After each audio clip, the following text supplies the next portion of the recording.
Ma belle-mère est alitée depuis 3 ans. En faisant sa lessive, ma fille de 5 ans a trouvé quelque chose. Maman, regarde ça. Au moment où je l'ai vu, je suis resté figé. Avant de commencer l'histoire, n'oubliez pas de laisser un like et de vous abonner à la chaîne pour voir plus d'histoires comme celle-ci. Maman, regarde le pyjama de mamie. La voix de Sophie a résonné dans la buanderie. J'ai jeté un coup d'œil dans le panier à linge. La manche du pyjama de ma belle-mère, Linda. Il y avait de multiples petits trous et des taches d'un liquide transparent. Mamie pleurait tout le temps en disant que ça faisait mal juste là. La voix innocente de Sophie. Mes mains se sont mises à trembler. Mais jusqu'à cet instant, je ne m'étais douté de rien. Nous étions censés être une famille tout à fait normale. Il y a 3 ans, tout a commencé soudainement. Ce jour-là, mon mari Marcus m'a appelé au travail. Sa voix tremblait. Maman s'est effondrée. Viens tout de suite à l'hôpital. Je me suis précipité hors du bureau pour me rendre à l'hôpital. Linda était allongée dans un lit en soins intensifs. La semaine dernière encore, elle nous souriait en jardinant. Mais maintenant, elle gisait là, émaciée, comme une personne complètement différente. Le diagnostic du docteur Harrison était froid et sans appel. C'est un trouble neurologique inexpliqué. Malheureusement, le pronostic de rétablissement est extrêmement faible. Très probablement, elle restera alitée pour une durée indéterminée. Marcus m'a serré la main très fort. Sa sœur Vanessa est arrivée en courant, encore dans sa tenue d'infirmière, posant des questions techniques au médecin. En tant que famille, nous essayons de faire face à cette crise ensemble. Après sa sortie de l'hôpital, j'ai pris une grande décision. J'ai abandonné ma carrière de graphiste pour devenir mère au foyer à plein temps et me consacrer aux soins de Linda. Marcus était très occupé en tant que directeur des ventes dans une entreprise pharmaceutique, souvent absent le week-end pour des réceptions pour les clients et des voyages d'affaires. Vanessa m'avait dit d'un ton rassurant, « Laisse-moi m'occuper du côté médical. Je connais tous les soins dont elle a besoin. » Chaque journée s'écoulait au même rythme. Je me réveillais à 6 heures et j'allais dans la chambre de Linda, je changeais sa position, lui essuyais le visage et lui parlais doucement. « Bonjour, Linda. Encore une belle journée aujourd'hui. » Linda ne pouvait pas parler, seulement bouger les yeux. Mais je sentais que quelque chose habitait son regard. Je pensais que c'était de l'espoir. Pendant que je préparais le petit déjeuner, Vanessa apportait 2 fois par semaine une pâte nutritive spécialement préparée. J'y ai mis tous les nutriments dont maman a besoin pour son état. Je n'avais aucune raison de douter de ma belle-sœur, une professionnelle de la santé. Je lui donnais lentement à la cuillère, une bouchée après l'autre. Parfois, des larmes coulaient des yeux de Linda. « Ça te fait mal? C'est trop difficile ?» lui demandais-je, mais aucune réponse ne venait.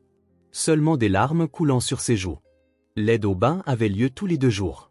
En soutenant le corps frêle de Linda, je la lavais avec précaution, ses os saillaient de partout. Sa silhouette ronde d'il y a 3 ans avait complètement disparu. « Linda, j'aimerais que tu manges plus. » À mes mots, les yeux de Linda bougeaient légèrement, mais je ne comprenais pas ce que cela signifiait. Mon seul réconfort était ma fille de 5 ans, Sophie. Chaque jour, en rentrant de l'école, elle allait directement dans la chambre de sa grand-mère. « Mamie, devine quoi? J'ai dessiné des fleurs en cours d'art plastique aujourd'hui. Regarde. » Elle tenait son dessin de maternelle devant les yeux de Linda. Les yeux de Linda semblaient s'illuminer légèrement. Sophie disait joyeusement, « Mamie sourit. » Les yeux purs d'un enfant peuvent voir des choses que nous, les adultes, ne pouvons pas. Mais ma propre santé avait commencé à décliner, elle aussi. Mes mains tremblaient. Même au réveil, mon corps était lourd comme du plomb. Ma concentration ne tenait pas, et même tenir de simples comptes de la maison me prenait de plus en plus de temps. Quand j'en ai parlé à Marcus, il m'a dit gentiment, « Ne te surmène pas. Tu es épuisé par les soins et l'éducation de Sophie. Pourquoi ne te reposes-tu pas un peu ?» Vanessa était également prévenante. « Tu es stressé. Repose-toi quand je suis là. » En apparence, nous étions une famille gentille et solidaire. Marcus, même fatigué par son travail, vérifiait l'état de Linda.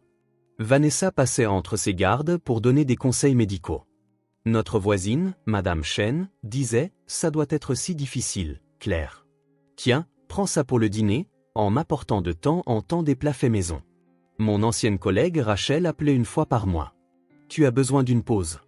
Allons déjeuner un de ces jours. » Chaque soir, je m'asseyais au chevet de Linda et lui disais « Bonne nuit, Linda », en l'embrassant sur le front. Sophie murmurait de sa petite voix, « Bonne nuit, mamie. Je t'aime. » Les yeux de Linda nous fixaient. Je ne savais pas encore ce que ces larmes signifiaient. Une nuit, vers 2 heures du matin, je me suis réveillé avec soif. En marchant dans le couloir, j'ai vu une lumière filtrer de la chambre de Linda. La porte était entr'ouverte et j'ai pu voir Marcus. Au moment où j'allais l'appeler, il est sorti de la chambre. Oh, Claire. Je vérifiais maman. Parfois, sa respiration devient irrégulière. J'ai souri et dit « Merci », puis je suis retourné dans ma chambre. Marcus était gentil. Vanessa était coopérative. Je croyais que les larmes de Linda étaient dues à sa maladie et que mes problèmes de santé venaient de la fatigue. Une routine familiale ordinaire, un peu fatigante, mais toujours normale. C'est ce que je croyais, jusqu'à ce dimanche matin où ma fille a crié dans la buanderie. Ce matin-là, Marcus a dit « Je vais jouer au golf » et il est parti. Le golf du dimanche était devenu une habitude récemment. C'est pour le réseau avec les clients. Alors qu'il desserrait sa cravate près de la porte d'entrée, je pouvais voir qu'il était fatigué. Être directeur des ventes dans une entreprise pharmaceutique signifiait ne jamais avoir de vrais jours de congé. « Amuse-toi bien », lui ai-je dit en le regardant partir. Marcus m'a embrassé légèrement. « Je serai de retour après le déjeuner. »« Prends soin de maman », dit-il de sa voix douce. Les mots habituels. J'ai hoché la tête avec un sourire. Vers 9 heures, Vanessa a appelé. « Claire, je vais faire des courses aujourd'hui, donc je passerai voir maman ce soir. » La voix enjouée de Vanessa. Elle avait fait des gardes de nuit comme infirmière, donc elle avait besoin de se reposer le dimanche. « Repose-toi bien », lui ai-je dit. « Merci. Appelle si quoi que ce soit arrive. » Le téléphone a cliqué. Seule Sophie, Linda et moi étions à la maison maintenant. En nettoyant la cuisine après le petit déjeuner, j'ai organisé le programme de la journée dans ma tête. La lessive, le bain de Linda, la préparation du déjeuner, une promenade au parc avec Sophie. La routine du dimanche. Rien de différent, juste un autre dimanche. « Maman, je vais t'aider. » Sophie a couru dans la cuisine. Ma fille de 5 ans s'était récemment découvert une passion pour l'aide aux tâches ménagères. « Merci, Sophie. Allons ramasser le linge ensemble, d'accord ?» Sophie a hoché la tête joyeusement. « La chambre de mamie aussi. » « Oui, la chambre de mamie aussi. » Quand j'ai ouvert la porte de la chambre de Linda, la lumière du soleil matinal filtrait à travers les fentes des rideaux. Linda était allongée dans son lit, les yeux ouverts, fixant le plafond. « Bonjour, Linda. Il fait un temps magnifique aujourd'hui », lui ai-je dit comme toujours. Les yeux de Linda se sont légèrement tournés vers moi. « Bonjour, mamie. » Sophie s'est précipitée au chevet du lit et a pris la main de Linda. Une larme a coulé sur la joue de Linda. Je l'ai doucement essuyée avec un mouchoir en murmurant « Tout va bien, Linda. Nous sommes là avec toi aujourd'hui aussi. » Les lèvres de Linda semblaient bouger légèrement.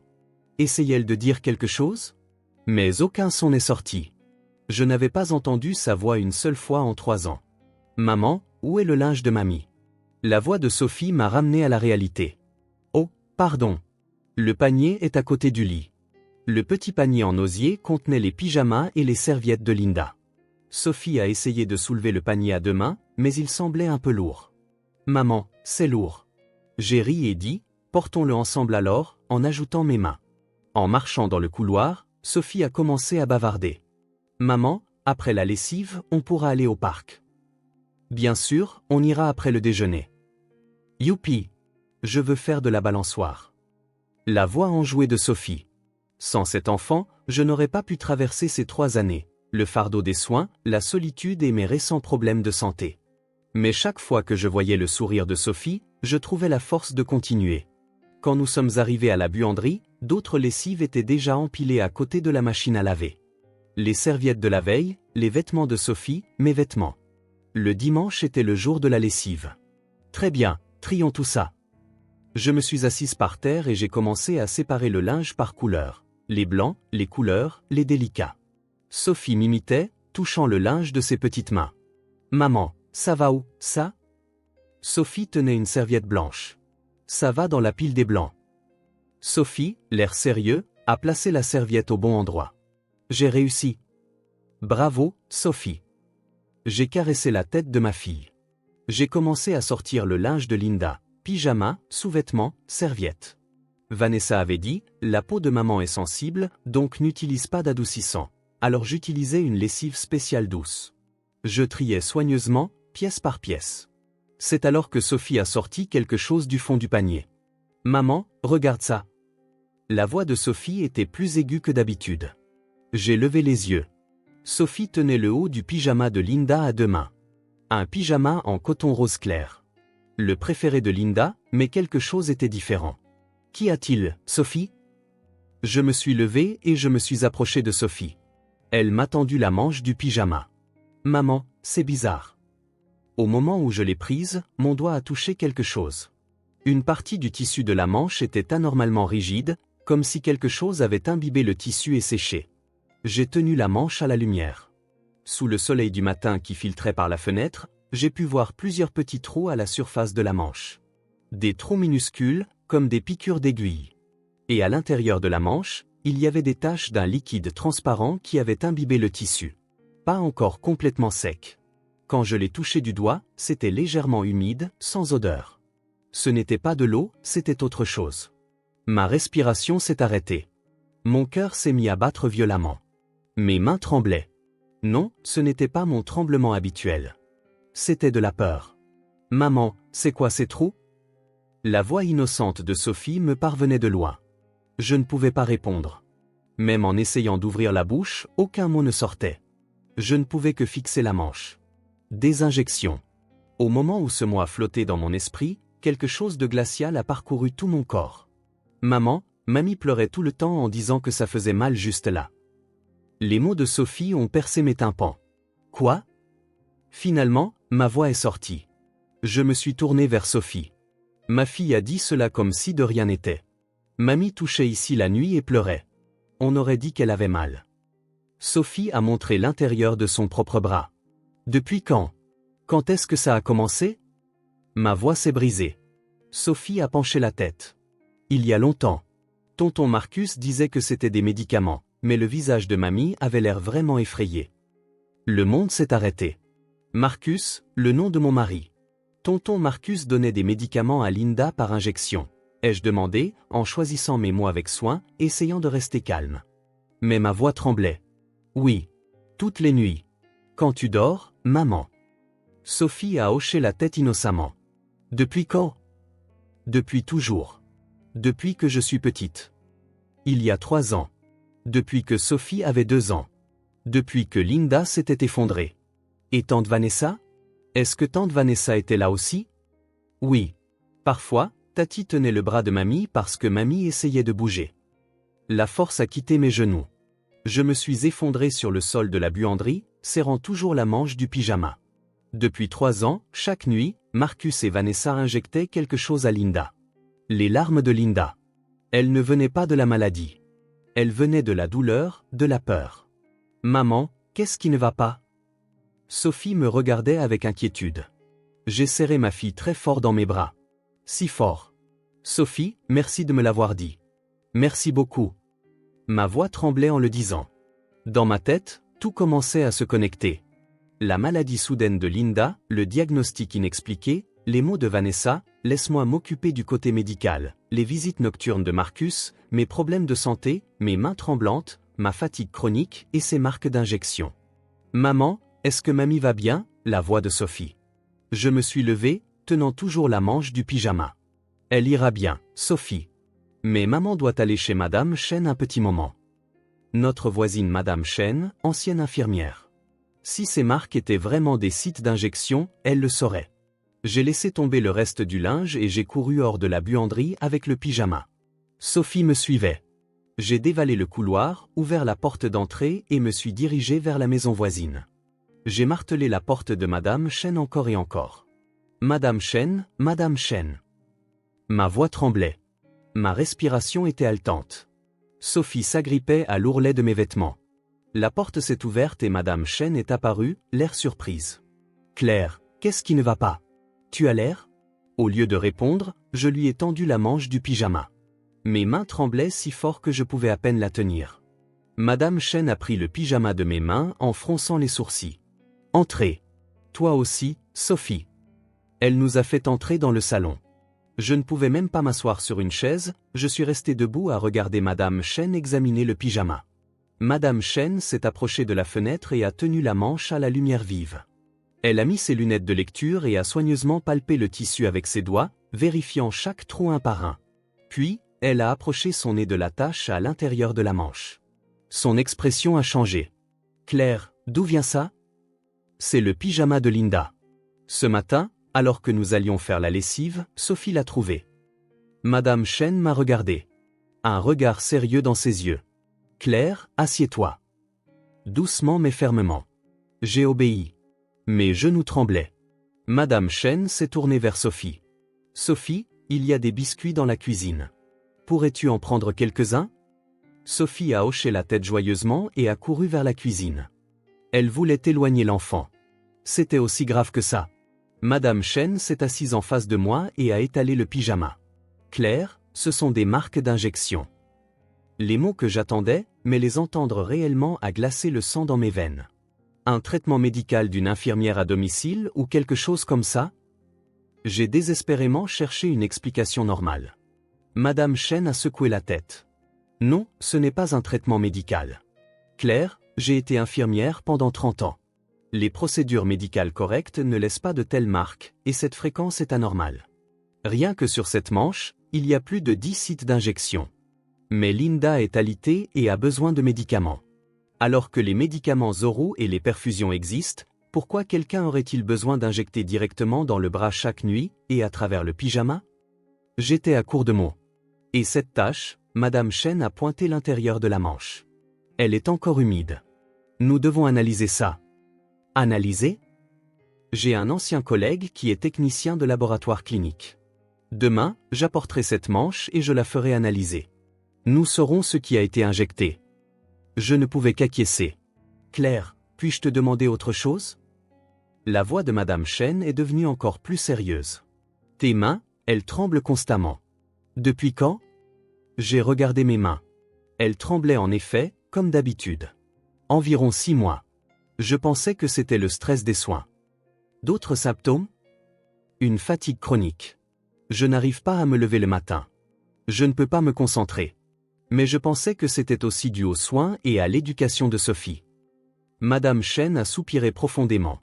Claire, tu devrais faire une analyse de sang aussi, tout de suite. Moi? Mais pourquoi?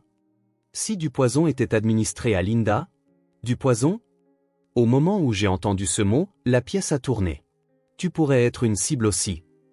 Je me suis agrippé au dossier de la chaise. Je ne pouvais pas rester debout. Qui? Pourquoi? Je ne sais pas.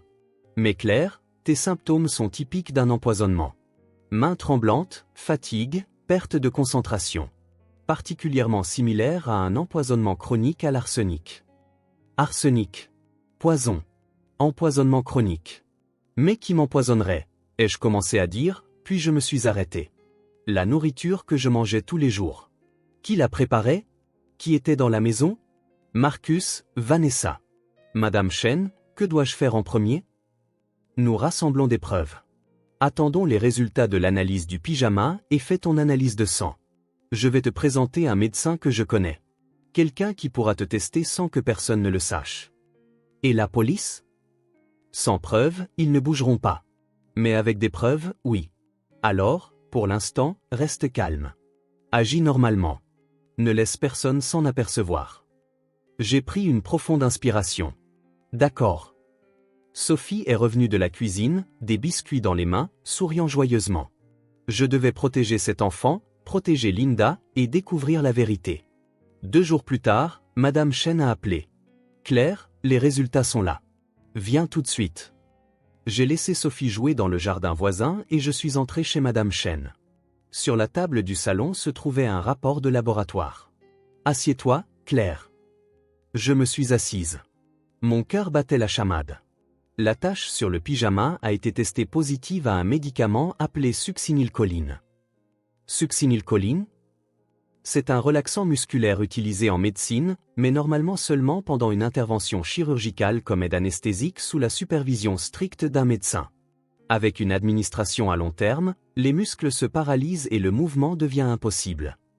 Et si l'administration continue? Madame Chen a interrompu ces mots. La personne devient alitée. Les mots m'ont échappé. Oui. L'état de Linda n'est pas une maladie. Quelqu'un l'a créé intentionnellement. La pièce est tombée dans le silence. Et ça? Madame Chen m'a tendu une autre enveloppe. Tes résultats d'analyse de sang. Mes mains tremblantes ont ouvert l'enveloppe. J'ai parcouru le rapport. Des termes techniques s'alignaient sur la page, mais une section était entourée d'un marqueur rouge.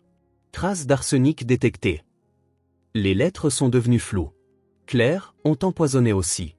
De petites quantités sur une longue période, non pas pour te tuer, mais pour t'affaiblir. Pourquoi? Je ne sais pas, mais quelqu'un essayait de vous rendre incapable, toi et Linda. Il doit y avoir une raison. Je me suis levé. Mes genoux tremblaient. Mais ce n'était pas le moment de m'effondrer. Je vais à la police. Attends, Claire. Les preuves ne sont pas encore suffisantes. Un simple pyjama et une analyse de sang n'identifient pas l'auteur. Attendons encore un peu. Rassemblons plus de preuves pour attraper le coupable à coup sûr. Madame Chen a posé sa main sur mon épaule. Claire, tu es une femme forte. Tu t'es occupée de Linda pendant 3 ans. Avec cette force, tu peux découvrir la vérité. Je vais t'aider. J'ai hoché la tête. Des larmes ont coulé sur mes joues. Des larmes de colère. Des larmes de tristesse. Je ne savais pas moi-même. Merci, Madame Chen. Pas besoin de me remercier. C'est ce que font les vrais voisins. En rentrant chez moi, je réfléchissais. Pendant 3 ans, je m'étais occupé de Linda chaque jour, la nourrissant, la lavant, lui parlant, essayant de comprendre le sens de ses larmes. Mais pendant tout ce temps, Linda était empoisonnée. Et moi aussi. Qui? Pourquoi? Je n'avais pas encore les réponses, mais je les trouverais. Pour Linda, pour Sophie, et pour moi-même. La vérité éclaterait. Ce jour-là, j'ai pris ma décision. En rentrant à la maison, je suis allé dans la chambre de Linda. Je me suis assise au chevet du lit et j'ai pris la main de Linda. Ses yeux m'ont regardé. Linda, je suis désolé. J'ai mis trop de temps à m'en rendre compte, mais maintenant je comprends. Tu n'étais pas malade. Quelqu'un te faisait du mal. De grosses larmes sont tombées des yeux de Linda. Je vais découvrir la vérité. Je te le promets. Le doigt de Linda a bougé légèrement. Il semblait qu'elle essayait de serrer ma main en retour. Battons-nous ensemble, Linda. Tu n'es plus seule. Le lendemain, j'ai tout raconté à mon ancienne collègue Rachel, non pas par téléphone, mais en personne sur un banc de parc en regardant Sophie jouer. Rachel a écouté mon histoire en silence. Puis elle a dit, « Claire, je connais une avocate. Elle est spécialisée dans la maltraitance des personnes âgées. Elle s'appelle Patricia Wu. Je vais la contacter tout de suite. » 3 jours plus tard, j'étais dans le bureau de Patricia Wu. Avec Madame Chen, j'ai exposé toutes les preuves devant elle, la manche du pyjama, les rapports de laboratoire, mes résultats d'analyse de sang. Patricia a examiné attentivement chaque élément et a levé les yeux. C'est une preuve claire de tentative de meurtre et de maltraitance sur personne âgée. Mais pour gagner au tribunal, nous avons besoin d'une preuve décisive identifiant l'auteur. Comment? En enregistrant leurs actions. Une preuve vidéo serait parfaite. Madame Chen a sorti une petite caméra. Utilisons ça. On peut l'installer au plafond de la chambre de Linda. Claire, agis normalement. Fais comme si tu ne savais rien. J'ai hoché la tête. J'avais peur. Mais plus encore, j'étais en colère. Cette nuit-là, Madame Chen et moi avons installé la caméra au plafond de la chambre de Linda. Déguisée en détecteur de fumée, personne ne la remarquerait. L'objectif était pointé sur le lit. Nous sommes prêts. Maintenant, nous attendons. J'ai continué ma routine normale, j'ai souri à Marcus en lui disant « Bon retour ». J'ai accepté la nourriture spéciale que Vanessa apportait, j'ai continué à m'occuper de Linda. Mais dans mon cœur, je pensais constamment à la caméra. Viendrait-il ce soir? Cette nuit-là, 23 heures. J'étais dans la chambre, les yeux fermés, faisant semblant de dormir. J'ai entendu des pas dans le couloir. 2 paires. Le bruit de la porte de Linda qui s'ouvrait. La caméra enregistrait tout. Le lendemain matin, nous avons visionné les images chez Madame Chen. Ce qui est apparu à l'écran était une scène que je ne voulais pas voir. Marcus et Vanessa entrant dans la chambre de Linda. Vanessa demandant « Combien de temps encore ?» Marcus répondant « Encore quelques mois. Une fois que Claire sera trop malade pour se battre, tout sera à nous. » Marcus découvrant le bras de Linda. Les yeux de Linda s'écarquillant de peur, sa bouche bougeant. Une petite voix audible « Arrêtez !» Mais Marcus a sorti une seringue. Vanessa disant, elle résiste. Marcus répondant froidement, ça n'a pas d'importance. Elle ne peut pas bouger de toute façon. L'aiguille perçant le bras de Linda. Le visage de Linda se tordant de douleur. Et la voix de Vanessa. Et pour Linda? Quand? Marcus répondant, une fois que les papiers seront en règle. On fera passer ça pour des causes naturelles. L'écran a tremblé. Parce que j'avais donné un coup de pied dans ma chaise. Il prévoyait de la tuer. Linda. Moi. Patricia a posé sa main sur mon épaule. C'est suffisant, mais creusons plus profondément. Nous devons établir le mobile. Je suis allé à la banque et au registre foncier. Avec l'autorité légale de Patricia, nous avons examiné les actifs au nom de Linda. Les résultats étaient choquants. 2 maisons au nom de Linda d'une valeur combinée de 1,3 million de dollars, déjà transférées au nom de Vanessa. Des comptes d'investissement aussi, 45 000 dollars déplacés sur le compte de Vanessa. Les signatures ressemblaient à celles de Linda. Mais lorsque nous avons engagé un expert en écriture, le résultat est revenu, extrêmement probable d'être des faux. Un total de 1,75 million de dollars. C'est ce qu'ils avaient volé. Ce n'est toujours pas suffisant. Nous ne voyons pas le cœur du mobile, a dit Patricia. Puis elle a suggéré que nous fouillions minutieusement la chambre de Linda. Pendant que Marcus et Vanessa étaient sortis, j'ai fouillé la chambre de Linda de fond en comble. Sous le lit, au fond du placard, derrière les tiroirs. Et j'ai trouvé une enveloppe sous le matelas. À l'intérieur, il y avait une note écrite d'une main tremblante. Marcus m'empoisonne. Je suis Linda Chen, ancienne procureure. Ceci est une preuve. Suivait des registres datés. Janvier 2022, première injection. Juin, les jambes ne fonctionnent plus. Septembre, a commencé à mélanger quelque chose dans la nourriture de Claire. Il y avait aussi des étiquettes de flacons de médicaments, apparemment récupérés de la poubelle. Linda savait tout, mais son corps ne pouvait pas bouger. Elle ne pouvait pas parler, alors elle avait laissé des preuves. Patricia a poursuivi son enquête et un fait stupéfiant a été révélé. La mère biologique de Marcus et Vanessa était quelqu'un d'autre. Linda était la seconde épouse de leur père, leur belle-mère. Leur mère biologique avait disparu 30 ans auparavant, et à la mort de leur père, Linda avait tout hérité. C'est pourquoi ils en voulaient à Linda. Ils pensaient qu'elle les avait volés. Patricia a ajouté. De plus, lorsque nous avons examiné le passé du Dr Harrison, il y a 5 ans, il a failli être poursuivi pour fraude médicale. Il a réglé l'affaire pour 50 000 dollars. Et nous avons trouvé des registres de 800 000 dollars transférés sur un compte à l'étranger au nom de Marcus depuis une banque des îles Caïmans. Le coup de grâce est venu du mari de Vanessa, Brian. Je lui ai dit la vérité. Brian ne savait rien. Que sa femme maltraitait sa belle-mère et volait de l'argent. C'est un mensonge. Vanessa. Mais quand je lui ai montré les preuves, son visage a changé et il a trouvé l'email décisif sur l'ordinateur de Vanessa. Marcus a transféré 50 000 dollars de plus ce mois-ci. Encore 6 mois et Claire sera complètement incapable. Brian a dit d'une voix tremblante, allons à la police tout de suite. Patricia, moi, Madame Chen, Brian. Nous sommes allés tous les 4 au poste de police. Nous avons soumis toutes les preuves, les enregistrements vidéo, l'analyse des médicaments, les analyses de sang, les registres de transfert de propriété, l'analyse de la falsification de signature, les registres des pots de vin au Dr Harrison, les notes de preuve de Linda. L'unité des crimes financiers du FBI et la police locale ont lancé une enquête conjointe. Le jour de l'arrestation est arrivé soudainement. Je préparais le dîner quand la sonnette a retenti. Marcus a dit « Qui est-ce » et a ouvert la porte. Des policiers se sont précipités à l'intérieur. Marcus Johnson, Vanessa Brown, vous êtes en état d'arrestation pour tentative de meurtre, maltraitance sur personne âgée, fraude et falsification de documents. Le visage de Marcus est devenu blême. De quoi parlez-vous? Claire? Je suis sorti de la cuisine. Calmement, clairement, j'ai dit, vous avez essayé de tuer votre propre mère et moi aussi. Un officier a montré la vidéo sur une tablette.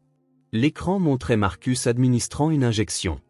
Les genoux de Marcus ont fléchi. Vanessa a crié, c'est un malentendu. Mais Brian s'est avancé. Ce n'est pas un malentendu, Vanessa. J'ai trouvé tes emails. La couleur a quitté le visage de Vanessa. Le docteur Harrison a également été arrêté chez lui. La preuve du pot de vin de 50 000 dollars a été décisive. 6 mois plus tard, au tribunal, Linda était assise dans un fauteuil roulant à la barre des témoins. 4 mois après l'arrêt des médicaments, elle se remettait progressivement. Elle ne pouvait toujours pas marcher, mais sa parole commençait à revenir. Mes beaux enfants ont essayé de m'éliminer pour de l'argent. La voix de Linda tremblait, mais était forte. Mais ma petite fille Sophie m'a sauvé la vie. Sophie a également témoigné dans une salle spéciale pour enfants.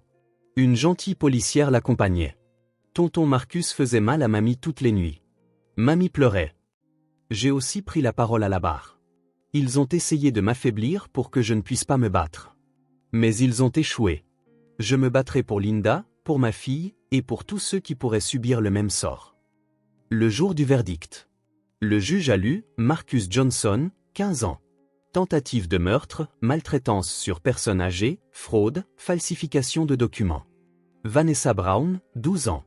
Même chef d'accusation plus révocation permanente de la licence d'infirmière. Dr Harrison, 10 ans, révocation permanente de la licence médicale, 2 millions de dollars de dommages et intérêts civils. Toutes les propriétés ont été restituées au nom de Linda. Le compte à l'étranger de Marcus de 800 000 dollars a également été saisi. Le divorce a été finalisé aussi. J'ai reçu 200 000 dollars de pension alimentaire et la garde exclusive de Sophie. Linda a rédigé un Nouveau Testament. Tous ces biens iraient à Sophie et à moi. En quittant la salle d'audience, j'ai croisé le regard de Marcus. Il a essayé de dire quelque chose, mais je lui ai tourné le dos. Je n'avais plus rien à lui dire. 1 an et demi plus tard, Linda marchait lentement dans le jardin avec une canne.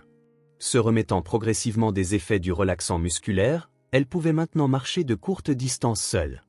La rééducation était difficile, mais elle n'a pas abandonné. Les toxines ont complètement quitté mon corps. Le tremblement de mes mains s'est arrêté.